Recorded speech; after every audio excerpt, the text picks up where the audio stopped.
Limbdi ઊંટડી bridge નજીક નાનાવાસ વિસ્તારને જોડતા રસ્તા પર કોઈ અનિચ્છનીય ઘટના સર્જાય તેની રાહ જોતું હોય તેવું લાગી રહ્યું છે। ત્યારે ખાસ કરીને વાત કરવામાં આવે તો લીંબડી શહેરમાં અવારનવાર અનિચ્છનીય બનાવ બનતા હોય છે।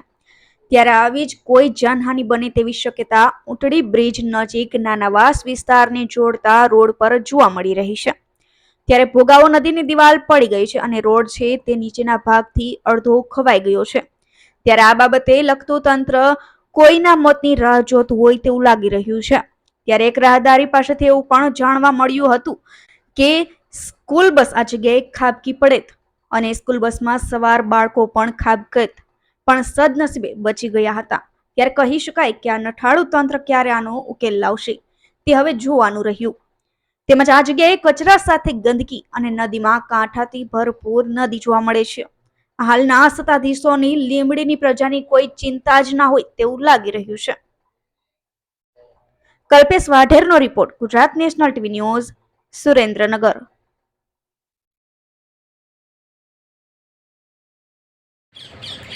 નમસ્કાર મિત્રો, આપણે હાલ લીંબડી તાલુકો એટલે કે સુરનગર જિલ્લાનો જે લીંબડી તાલુકો છે ત્યાં આગળ આવી ચડ્યા છીએ। ત્યારે અહીંયા આગળ તમે જોઈ રહ્યા છો ઘણા વર્ષોથી રોડની દયનીય હાલત છે। ત્યારે વાત કરીએ તો લીંબડીને જોડતો એટલે કે નાનાવાસ વિસ્તારને જોડતો આ બ્રિજ છે। ત્યારે આ અહીંયાની કહેવાય કચરો બહારવાળી ઝાડી જે લીંબડી ભોગાવો નદી એટલે કે લીંબડીની શાન બાર ને આણ ગણાતી જે ભોગાવો નદી તેની પણ દયનીય હાલત છે।